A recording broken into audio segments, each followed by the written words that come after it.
हज के जो दिन होते हैं, हज के जो अय्याम होते हैं, 8 ज़ुल्हिज्जा से लेके 12 ज़ुल्हिज्जा, 8, 9, 10, 11, 12 हज के जो 5 अय्याम होते हैं वो कैसे मैनेज करने चाहिए। हज में लाखों लोगों की आमदोरफ्त है, बिल्कुल लाखों ऐसे ही लोगों है। की मैनेजमेंट है, मूवमेंट लाखों लोगों की, उतनी 23-24 लाखों लोगों की मूवमेंट मक्का या अजीजिया से मिना होती है। अस्सलाम वालेकुम, welcome back to our new session. और आज जो है वो हम जिस टॉपिक पे इंशाल्लाह सेशन करेंगे वो हमने सोचा है कि हज के जो दिन होते हैं, हज के जो अय्याम होते हैं, 8 ज़ुल्हिज्जा से लेके 12 ज़ुल्हिज्जा, 8, 9, 10, 11, 12 हज के जो 5 अय्याम होते हैं वो कैसे मैनेज करने चाहिए। तो आज हमारे साथ जो है वो गुल भाई अवेलेबल है माशाल्लाह। Thank you so much once again for your time.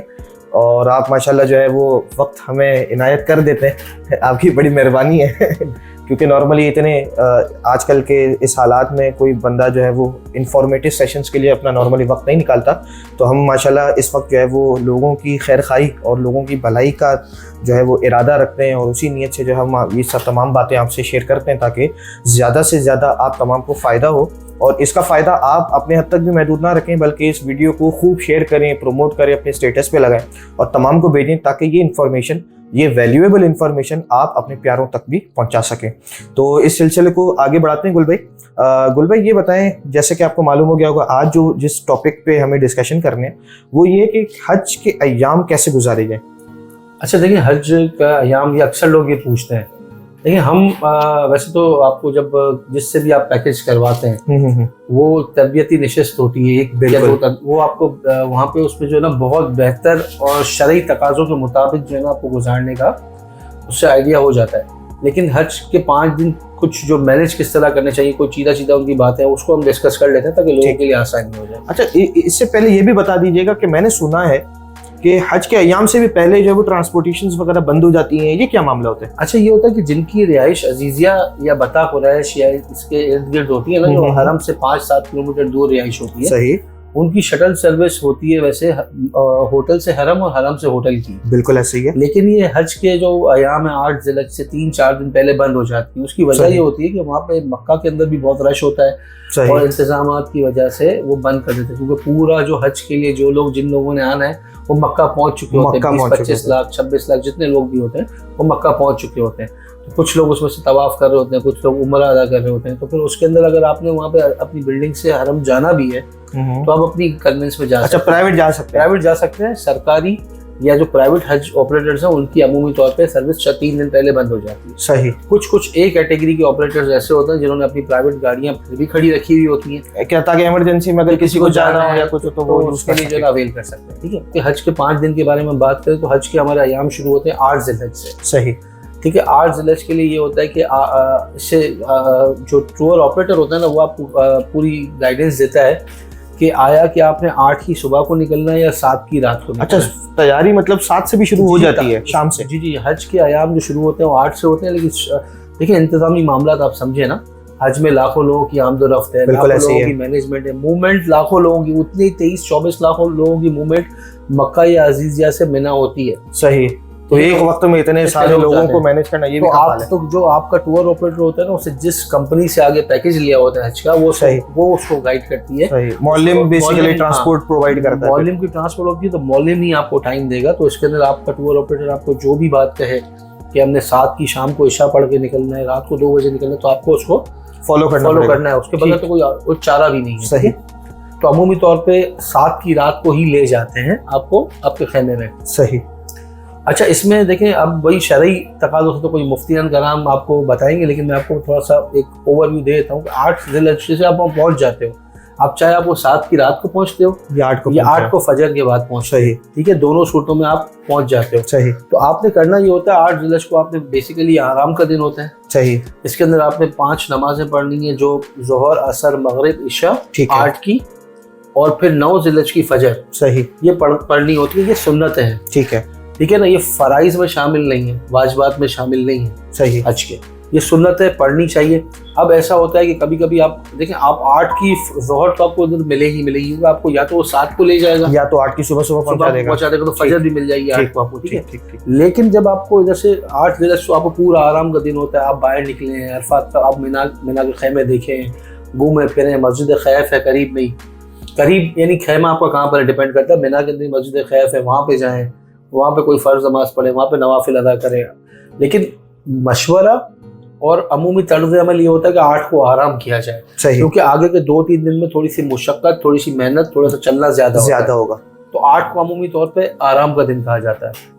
अब 9 ज़िलहज को चूंकि वकूफ़ अरफा होता है और अरफात के मैदान में आपको ज़ोहर से पहले पहुंचना होता है। 9 तारीख को सही 9 ज़िलहज वकूफ़ अरफा और ज़ोहर से पहले आपने पहुंचना है, अमूमी तौर पर ज़ोहर से पहले पहुंचना है, वरना आप ज़ोहर के बाद भी पहुंचते हो तो आपको बस मगरिब से पहले वकूफ़ अरफा के अंदर कदम रखना है, मगरिब से पहले। लेकिन अगेन यहाँ पे वही शरई तकाज़े मुफ्तियान कराम बताएंगे, हम एक ओवरव्यू जर्नल आपको बता रहे हैं जो होता है, इसमें जो मसले अलग अलग लोगों के अलग अलग मसाइल है वो अपने देख लें अपने हिसाब से। तो आपको वकूफ़ अरफा करना है। वकूफ़ अरफा मिनिमम 1 मिनट का भी हो सकता है, लेकिन मगरिब से पहले। अब होता ये है कि चूंकि वही मूवमेंट, पूरी मूवमेंट अरफा की तरफ होती है, मिना से अरफात, वही 23 लाख 25 लाख 40 लाख लोग जितने वो सब मिना से अरफात की तरफ जा रहे होते हैं। तो वही मौलम आपके टूर ऑपरेटर को टाइम देता है कि भाई हम आपके ग्रुप को इस वक्त ले जाएंगे। अब हो सकता है उसमें आपकी 9 की फजर से पहले ही आपको ले जाइए, अमूमी तौर पे इंतजामी मसले में होता है कि आप कहें कि यार आपने तो कहा था 5 नमाजें पढ़ेंगे, तो 4 तो 8 को पढ़ ली और 5वीं यहाँ पे रह गई हमारी, तो ये हो सकता है। इसमें मतलब इसका मतलब ये हुआ कि अगर आपका जो भी ग्रुप लीडर है उसकी इंस्ट्रक्शंस को टाइटली फॉलो करें, क्योंकि वो बेसिकली मौलम के अंडर में है। अच्छा, अब मैं आपको ये भी रिकमेंड नहीं करूंगा कि आप उसको बोलेंगे आप हमें वहाँ से चले जाएं अरफात में, वहाँ से पहले लोकेशन दे दें, हम पैदल आ जाएंगे, आप खो जाएंगे। अच्छा जी, वो सब रास्ते, सब गलियां एक तरह होती है, सब खैमे एक तरह, आपको नहीं मिलेगा वो। सही। तो आपको ग्रुप के साथ ही ट्रेवल करना है, ठीक है। सही। तो अब आपको फजर से पहले ले जाए, फजर के बाद ले जाए, ये आपको मौलम की इंस्ट्रक्शन। ठीक। वो आपको ज़ोहर से पहले कोशिश करेगा कि आपके अरफात के खैमे में पहुंचा दें। ठीक हो। अब ये 9 का दिन वकूफ़ अरफा का होता है, इसमें आपने ज़ोहर और असर की नमाज, सबसे पहले हज का खुतबा होगा ज़ोहर के बाद, ठीक है ना। उसके बाद आपने ज़ोहर असर की नमाज मिला के पढ़नी है, ठीक है। उसके बाद असर फिर दुआओं का वक्त होता है, बेसिकली कबूलियत का वक्त है। अब आप अपने खैमे के अंदर दुआ करें, आपका खैमा अरफात में होता है तो आप खैमे में करें, खैमे से बाहर निकल करें। धूप बहुत होती है, गर्मी बहुत होती है, आप जिस तरह करना चाहें, ये समझें कि ये आपके वो लम्हात गोल्डन टाइम है जिसमें रब कह रहा है कि और मांगो और मांगो और मांगो और मांगो। आप मांगते मांगते थक जाएंगे, वो देते नहीं थकेगा। बेशक आम जिंदगी में भी यही उसका तर्ज अमल है, लेकिन वो चूंकि वकूफ़ अरफा है, वो मुबारक दिन, मुबारक घड़ियाँ वो उसी साल के एक ही पल में आती हैं, तो उसमें मैक्सिमम दुआएं करें। अरफात के मैदान में दुआ करें, खैमे में बैठ के, आप जितनी हिम्मत हो रही हो, गर्मी बहुत होती है, आप खैमे में बैठ के दुआएं करें, बाहर निकल के करें, जैसा दिल चाहे। अच्छा, अब क्या होगा, आपने ज़ोहर असर मिला के पढ़ ली, अब मगरिब के बाद आपका टूर ऑपरेटर आपको यहाँ से लेके जाएगा। सही। अच्छा, अमूमी तौर पे ये होता है कि मगरिब से पहले आपको बस में बिठा देते हैं। सही, ठीक है, लेकिन वो आपको अरफात के मैदान से नहीं निकालते हैं, वो आपका हज खराब नहीं करेगा। जो भी आपका टूर ऑपरेटर है ना, आपका हज नहीं खराब करेगा। बहुत बड़ी रिस्पांसिबिलिटी है ना। तो आप वकूफ़ अरफा जो होता है ना, वो आपको मगरिब के बाद ही अरफात से निकल के मुज़दलिफ़ा की तरफ जाना है। ठीक है। तो अगर आपको बस में मगरिब से पहले बिठा भी देते हैं ना, तो आपको वो अरफात की हुदूद नहीं रखते हैं। जैसे ही मगरिब का टाइम खत्म होता है, उसके बाद से आपको ऐसे ऐसे लेके जाते हैं, क्योंकि वही बात कि वही 23-40 लोगों को, लाख लोगों पूरा फ्लो मतलब एक साथ जैसे जा रहा है। मक्का से अजीजिया से या मक्का से पहले मिना की तरफ आया, फिर मिना से पूरा फ्लो जो है वो अराफात की तरफ, अब अराफात से पूरा फ्लो जो है वो मुज़दलिफ़ा जाएगा। अब मुज़दलिफ़ा वही आर्जी जो है ना वो बस्ती है, जिसपे एक पूरे साल के अंदर एक ही रात ऐसी होती है जहाँ पे लोग क़याम करते हैं, रौनक होती है। तो उसके बाद आपको अरफात से मुज़दलिफ़ा ले जाएंगे। अब वो डिपेंड करता है गाड़ियों में रश है। अच्छा, इधर आपका क्या होता है कि इधर आप अरफात के खैमे से आप जा सकते हैं, खुद से भी पैदल भी जा सकते हैं कि आप कहें नहीं यार हम क्योंकि मुज़दलिफ़ा का क़याम जो है ना, आपका खैमा नहीं होगा। मुज़दलिफ़ा में आप कहीं पे भी मुज़दलिफ़ा की हुदूद में अपनी चटाई बिछाएं और वहाँ पे सो जाएं या दुआएं करें, जैसा जो आप करना है। सही, जहाँ जगह मिले वहाँ पे आपको मगरिब और इशा की नमाज मिला पढ़नी होती है। सही, ठीक है। मुज़दलिफ़ा का जो क़याम होता है वो भी आपको फजर से पहले तक का क़याम है। ठीक है। मुज़दलिफ़ा की रात आपने वहाँ पे गए, आप उस वक्त ग्रुप, आप अरफात से जब ग्रुप निकल रहा है, आपका दिल चाह रहा है, आपके हिम्मत में पैदल चले या मुज़दलिफ़ा आप पैदल चले। अब मुज़दलिफ़ा में अमूमी तौर पे बस आपको लेके भी जाती है और वहाँ पे ग्रुप साथ रहता भी और नहीं भी रहता। हाँ, इतना हुजूम में कोई खैमा नहीं है, कोई आपका वो नहीं है, बोर्ड नहीं है, मतलब लोग स्कैटर्ड भी हो सकते हैं। स्कैटर्ड होते हैं। सही। तो आप अपने कंफर्ट जोन के हिसाब से चले गए वहाँ पे रात गुजारी, वहाँ पे दुआएं की, खूब रात को थोड़ा सोए भी, थोड़ी दुआएं भी की, कुछ खाने पीने का साथ ले लीजिएगा। मुज़दलिफ़ा वाली रात में आपका टूर ऑपरेटर आपको डिनर नहीं देता, आपको अरफात वाले दिन सुबह को नाश्ता मिलेगा, आपको लंच मिलेगा, लेकिन ये मुजदलिफा की रात में ना डिनर नहीं होता। तो उसके लिए इंतजाम पहले से थोड़ा सा बिस्किट, कोई बहुत ज्यादा हैवी नहीं, क्योंकि फिर वॉशरूम यूज करने होते हैं भाई, बहुत रश क्राउडेड होते हैं, तो थोड़ा खाने पीने का, पानी, जूसेस, ये चीजें, इलेक्ट्रोलाइट्स अपने साथ रखिएगा अपने बैग। सही सही। अब इस मुजदलिफा की रात जो होती है, ये गुजार के तहज्जुद पढ़ के आपने फजर की नमाज पढ़नी है, उसके बाद दुआ करनी है, उसके बाद आप यहाँ से मूव कर सकते हैं। सही। फजर के बाद ही मूव करना है, उससे पहले मूव नहीं कर सकते। सही। फजर के बाद अब आप मुजदलिफा से मूव करते हैं, अब आप जाते हैं जमरात मिना, आप कंकरिया मारने के लिए। अभी आपकी मर्जी है, आप अभी मारें, आप इधर से अपनी अजीजिया बिल्डिंग चले जाएं, इधर से आप अपने मिना खेमे चले जाएं। अच्छा, ये मर्जी है? ये आपकी मर्जी है। अच्छा, और इसका कंकरियों का कोई टाइम नहीं है? कंकरियों का टाइम पहले दिन का तो नहीं है, लेकिन दूसरे दिन को जवाल के बाद टाइम शुरू होता है ना। अच्छा, तो पहले दिन का तो कोई टाइम नहीं है। सही है। पहले दिन पे आप जाए, पहले दिन में मतलब भैया अपनी आसानी को देख ले कि किस हद, अगर हिम्मत है तो शुरू में ही कर ले, या फिर थोड़ा सा रेस्ट करके कर ले। अमूमी तौर पे ये समझा जाता है कि शुरू में ही कर ले, तो शुरू में बहुत कम लोग जा रहे होते हैं। अच्छा, इधर मुजदलिफा में बात बताना भूल गई, यहाँ पे आपने कंकरियाँ छोड़नी है। पहले दिन आपने जो है ना बड़े शैतान को मारनी है 7 कंकरियाँ, ठीक है। दूसरे दिन तीनों को मारनी है, तीसरे दिन तीनों को मारनी है, ठीक है। कंकरियाँ बनती है 49। सही। लेकिन आप कंकरियाँ 49 की जगह उठाएंगे 70। तो कंकरी ज़ाया भी हो जाती है, टूट भी जाती है, कोई कंकरी आपको लगती है, बाद में वो धोते हो तो मिट्टी निकलती है, तो 70 कंकरियाँ आप उठा लें गिन के। सही। एडिशनल 20 उठा लें। तो कभी किसी को 13 की भी रमी करनी है तो फिर वो उस हिसाब से 90-91 कंकरियाँ उठा लें। सही। तो कंकरियाँ आपने इसी रात में उठानी है, मुजदलिफा के मैदान से उठानी है। सही। अमूमन वहाँ पे पहाड़ बने होते कंकरियों के, वहाँ से उठाएं, दिल चाहता है जमीन से उठाएं, जो दिल चाहता है। सही। उसको धो लें, बॉटल के अंदर डाल के, और फिर उसको बैग में सेव कर लें, छोटे से पाउच के अंदर सेव कर लें। अब आप कंकरियाँ मारने जा रहे हैं, अब आपने 10 जिलहज हो गई फजर के बाद, अब आप फौरन कंकरी मारने जाते हैं, नहीं जाते हैं, वहाँ से स्टे करते हैं, फिर जाते हैं में चले जाते हैं, आप अजीजिया बिल्डिंग चले जाते हैं, वहाँ से वापस आते हैं, ये आपकी मर्जी है। सही। आप जैसे ही 10 को कंकरी मारेंगे, अब आप एलिजिबल हो गए कुर्बानी के। सही। तो पहले कंकरियाँ हैं, फिर कुर्बानी है। आप कंकरी जैसे ही आप मारेंगे तो आपको कुर्बानी का जो भी इंतजाम आपने जिससे भी करें, आप उसको कॉल करेंगे, भाई मेरी कंकरियाँ हो गई हैं, आप मेरी कुर्बानी कर लो, ठीक हो गया। अब वो आपकी कुर्बानी करेगा। अब जैसे ही आपकी कुर्बानियों की, अब आप एलिजिबल हो गए हलक या कसर कराने के, तो एहराम आपका रिमूव हो जाए। सही। समझ, यानी एहराम टेक्निकली 8 तारीख को पूरा पहनना है, 9 को पूरा पहनना, और 10 में जब आपका हलक करवाओगे तो उसके बाद पाबंदी खत्म हो जाएगी, एहराम हो जाएगा। एहराम टेक्निकली 5 दिन का नहीं, 2.5 दिन का है। सही। या 3.25 दिन का, जब आप अब आप समझ गए कि इसके अंदर आपने 9 को गुजारा अरफात में, फिर मुजदलिफा गए, कंकरियाँ उठाई, फजर पढ़ के वहां से निकले, अब वहां से आप मिना गए, जहाँ आपका दिल चाह रहा आप चले गए। सही। या कंकरियाँ मारनी। अच्छा, ये जो ट्रांसपोर्टेशन होती है तो ये मौलवी की तरफ से राउंड ट्रांसपोर्ट होती है या सिर्फ जाते वक्त होती है? राउंड है, लेकिन ये आपको जाते अच्छे से अच्छे पैकेजेस में भी ना, मुजदलिफा से लेके आपको मिना तक ये जमरा तक ट्रांसपोर्ट नहीं मिलती। अब आपको मुजदलिफा से जो ट्रांसपोर्ट मिलेगी ना, अजीजिया बिल्डिंग तक मिलेगी। सही। यानी आपको वो फिर खुद मैनेज करना है। अजीजिया बिल्डिंग से मिना ले आएंगे, मिना से अरफात ले जाएंगे, अरफात से मुजदलिफा तक ले आएंगे। अब मुजदलिफा से लेके जो आपकी वो है ना वापस मिना, जमरात तक की ट्रांसपोर्ट वो नहीं होती है। सही। मतलब क्योंकि वो गाड़ियाँ ही नहीं जा सकती ना, इतना लोड है आवाम का, तो वो कोई ऐसे टूर ऑपरेटर पूरे ग्रुप को लेके आप अजीजिया बिल्डिंग चले जाते हैं, वहाँ नाश्ता वाश्ता कराते हैं, वहाँ से फिर जमरात मारने आते हैं। लेकिन ये मोस्टली एक कैटेगरी के पैकेजेज उनके अंदर होता है। डी वाले तो पैदल निकल जाते हैं, कंकरियाँ मारते हैं, कुर्बानी करवाते हैं, हलक करवाते हैं, एहराम की पाबंदी से फारिग होते हैं, और या अजीजिया बिल्डिंग जाते हैं या अपने मिना या खैमे वाले आते हैं। रेकमेंडेड हज के 5 दिन आप अजीजिया की शक्ल ना देखें। सही। क्योंकि लोग कहते हैं यार यहाँ तो बिस्तर ऐसा है, हम तो सो नहीं सके, तो हमारी कमर दर्द हो रही है, तो भाई बिल्कुल ऐसा है, ये हज है।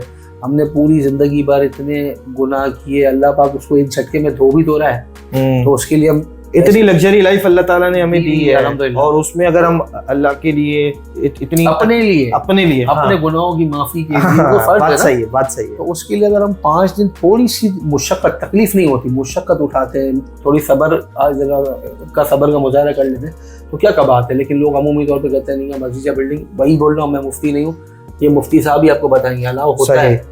लेकिन मेरी रिकमेंडेशन ये कि हज के 5 दिन में आप अपनी मेमोरीज भी तो क्रिएट करें, गोल्डन मेमोरीज भी तो क्रिएट करें। आप मुजदलिफा से गए मिना, कंकरियां मारी, आप अपने साथ सूट ले आए नया।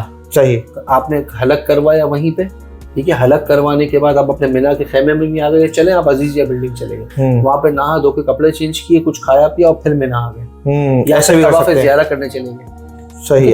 तवाफ़ ज़ियारा जो है ना, बेसिकली आप तवाफ़ ज़ियारा पहली रमी के बाद कर सकते हैं 10 को। अच्छा, हलक करवाने के बाद? हलक करवाने के बाद भी कर सकते हैं, हलक करवाने से पहले भी कर सकते हैं। और एहराम की हालत में होना जरूरी है? नहीं, तवाफ ज़ियारा के लिए एहराम की कोई पाबंदी नहीं। सही। ठीक है, कुछ लोग ऐसे होते हैं जो हलक करवाते हैं और एहराम नहीं उतारते और चले जाते हैं तवाफ ज़ियारा करने। सही। ये मोस्ट रिकमेंडेड है, यानी आप कपड़े चेंज करके भी चले जाएं।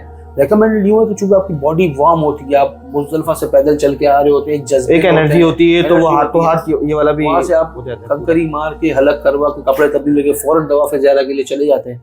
तो उस वक्त शायद रश भी थोड़ा कम मिलता है, तवाफ ज़ियारा हो जाता है। तवाफ ज़ियारा चूंकि हज का फर्ज रुकन है, तवाफ ज़ियारा हुआ तो हज हुआ। अच्छा, तवाफ ज़ियारा नहीं हुआ तो कोई दम नहीं लगेगा, हज ही नहीं होगा। ओहो। एहराम पहना, वकूफ अरफा किया, तवाफ ज़ियारा किया तो हज होगा। जो इसके साथ साथ जो आपकी सुन्नतें हैं या आपके जो इसके वाजिबात हैं वो छूटे तो दम है, दम से कवर हो जाता है, लेकिन फर्ज छूटा तो हज ही नहीं हुआ। सही। तो तवाफ ज़ियारा आपको पता है कि इसका हज का आखिरी रुकन भी है फर्ज का, तो इसको तवाफ ज़ियारा जितनी जल्दी हो सके, लेकिन टाइम इसके लिए 10 को भी कर सकते हैं, 11 को भी कर सकते हैं, 12 को भी कर सकते हैं। सही। लेकिन मजबूरी की हालत में 13 को भी किया जा सकता है कि औरतों के अल्लाह ना करे कोई ऐसे मखसूस अयाम आ जाते हैं, तो अब वो 10, 11, 12 को नहीं कर सकी, तो उनको अपनी इस जर्नी को पूरी हज की एंड करने से पहले भी करना है। सही। ठीक है, उसके लिए इजाजत होती है, वरना 10, 11, 12 और कोई 13 को रमी करता है तो 13 के लिए हमारी तरफ से रिकमेंडेशन ये आप 10 को ही कर लें, ताकि आप फौरन कर लें। उसके बाद जो आपका 11 और 12 का दिन होगा वो बहुत ही, इसको कहेंगे चिल दिन होगा, क्योंकि आपके तवाफ ज़ियारा हो गया। अब उसके बाद सिर्फ आपकी वो रमी रह जाएगी। तवाफ ज़ियारा करके आप मिना के खेमे में आ गए। सही। अब रात आपने यहाँ पे गुजारी, नमाजें पढ़ी, रात गुजारी, सुबह उठे, ताजुद पढ़ी, फजर पढ़ी, जोहर पढ़ी, अब देखा थोड़ा सा मौसम बेहतर हो गया, पूरा ग्रुप साथ गया, रमी करके फिर आ गया, फिर मगरिब पढ़ी, ईशा पढ़ी, फिर सो गए, फिर सुबह यही रिपीट किया। 12 को जैसे ही कंकरी मारी, अब आप मिना छोड़ के चले जाइए, आपका हज मुकम्मल हो गया। सही। ठीक है। 13 की जो रमी होती है कुछ लोग करते हैं, कुछ लोग नहीं। 13 की रमी के लिए कि अगर आप मगरिब तक 12 तारीख को वहां पे रुक गए मिना के अंदर, किसी 13 दाखिल हो गई, 13 फिर आपको करनी है। सही। लेकिन कुछ लोगों ने बाई चॉइस 13 करनी है तो वो भी कर सकते हैं। ठीक है ना, कुछ लोग ऐसे होते हैं जो 12 को कंकरी मार के अपना हज मुकम्मल करके अजीजिया चले जाते हैं, और फिर 13 को सुबह को फजर पढ़ के अजीजिया से आ जाते हैं, दोबारा आ जाते हैं रमी करने के लिए। सही। ठीक है, तो ये 5 दिनों का ये है, इसमें यानी कहने का मकसद ये 5 दिन आपकी मेमोरीज भी बनाएंगे, गोल्डन मेमोरी ना। ठीक है, ये 5 दिन हज के अंदर मैं आपको बता रहा हूँ कि चूंकि 2 अरब मुसलमान हैं, 8 अरब में से सबसे पहले तो हम 2 अरब हैं अल्हम्दुलिल्लाह। 8 अरब जो दुनिया की आबादी उसमें 25% हम मुसलमान हैं, उनमें हम शामिल हैं। अब उन 2 अरब के अंदर 0.1% यानी 20-22 लाख आदमी सिर्फ हज करता है हर साल, उनमें से अल्लाह पाक ने आपको मुझे चुना है, तो फिर हम उसकी नाशुक्री कैसे कर सकते हैं? पूरी तैयारी करके, पूरी मेहनत के साथ उसका शुक्र अदा करते हुए हमें हज अदा करना होगा। और जो जिसको जितनी अल्लाह पाक ने इस्तात दी है, जो ए में ले सकता है ए में लेता है, जो बी में ले सकता है जो डी में ले सकता है, उसके साथ वो पूरा अपने हज के 5 दिनों के साथ पूरा जिस तरह कहा गया उस तरह का इंसाफ करना चाहिए उसको। ऐसे ही है। और उसके बाद फिर आप समझ सकते हैं कि हज के 5 दिन जो है ये जिंदगी बदल देने वाले 5 दिन। बिल्कुल ऐसे ही। तो इसमें यही है कि आप पूरा करें, और फिर जब आपका हज खत्म हो जाता है उसके बाद फिर हम ज़्यादातर पैकेजेस में लोग मदीना शरीफ चले जाते हैं, या पहले मदीना शरीफ से होके आ जाते हैं, तो फिर वो होता है। फिर आप अच्छा, इसके अंदर एक और चीज़ आपको बताऊँ, हज के 5 दिनों से पहले कोशिश करें कि 2-3 दिन रेस्ट करें, क्योंकि हज के दिन में आपको चूंकि थक जाते हैं तो उससे पहले 2-3 दिन आपके रेस्ट के होने चाहिए। आप वो 2-3 दिनों में भी उम्रे कर रहे हैं, तवाफ कर रहे हैं, अल्लाह पाक ने आपको हिम्मत दी हुई है, आप रोज करें, लेकिन रिकमेंडेड ये कि आपकी एनर्जी उन 5 दिनों के लिए बचा के रखें। सही। बहुत बहुत शुक्रिया गुल भाई कि आपने जो है वो कीमती वक्त से नवाजा, और बड़े अच्छे अंदाज में जो है वो हमने ये समझने की कोशिश की कि जो हज के जो 5 अय्याम होते हैं उसको कैसे जो है वो मैनेज करना चाहिए। और उम्मीद है कि आप ये वीडियो हमारी ज़रूर लाइक करेंगे, हमारे चैनल्स को सब्सक्राइब भी करेंगे, और इसी तरीके से हमारे जो पूरी प्लेलिस्ट है आप उसमें देख सकते हैं, मल्टीपल वीडियोस, मल्टीपल टॉपिक्स जो है वो हमारे पास अवेलेबल है उनकी वीडियोस, तो वो तमाम चीज़ें देखें और दूसरों को भी जो है वो शेयर करें। बहुत बहुत शुक्रिया। मिलते हैं थोड़ी ब्रेक के बाद अगले सेशंस में। अस्सलाम वालेकुम।